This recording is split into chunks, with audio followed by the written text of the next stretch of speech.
resting in a siding when Henry came by and said, "Hello, fat face! Hello, fat face!" Gordon was furious. What cheek!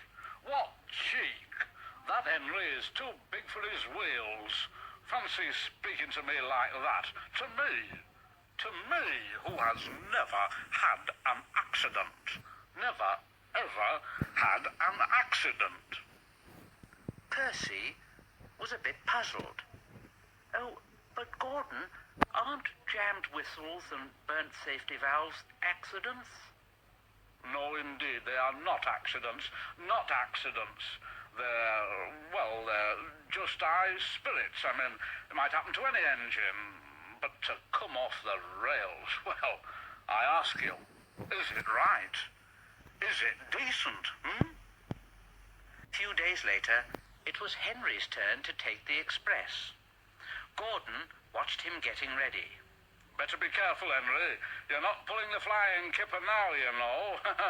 Mind you keep to the rails today, won't you, Fat face, fat face, fat face, fat face. And Henry went on his way. But Gordon didn't care. He yawned and went off to sleep.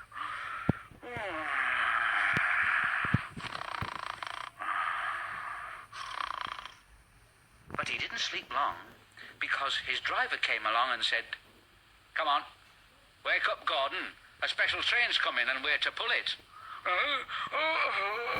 Special train? Is it coaches or trucks? It's trucks. Oh, trucks. I don't like trucks. Lit Gordon's fire and oiled him ready for the run.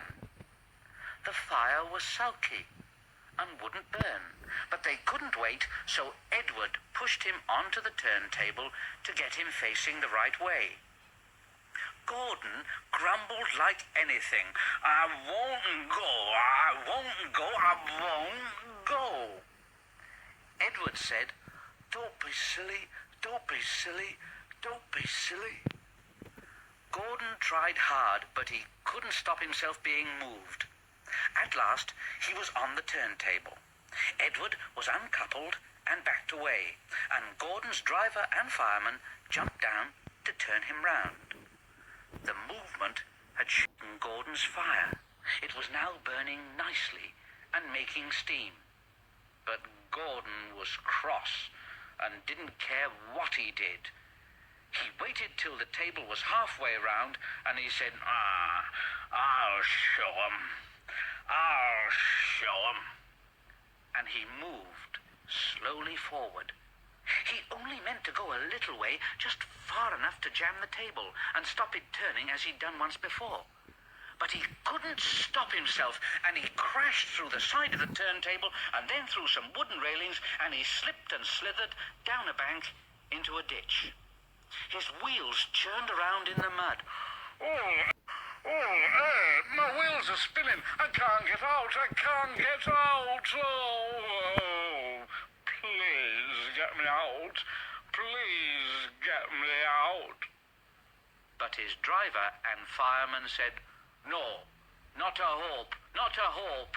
You're stuck, you silly great engine, you silly great engine. Don't you understand that?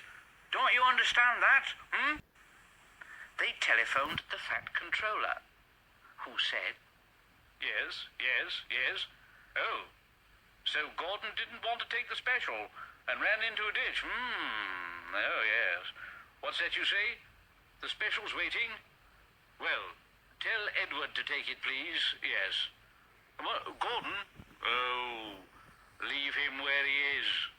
We haven't got time to bother about him now. A family of frogs croaked at Gordon as he lay in the mud.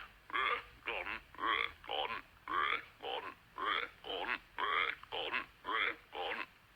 On the other side of the ditch, some little boys shouted out, "Cow, doesn't he look silly? They'll never get him out." And they began to sing, Silly old Gordon fell in a ditch, fell in a ditch, fell in a ditch. Silly old Gordon fell in a ditch all on a Monday morning. Then the school bell rang and they chased off down the road. Gordon was in a mess and he said,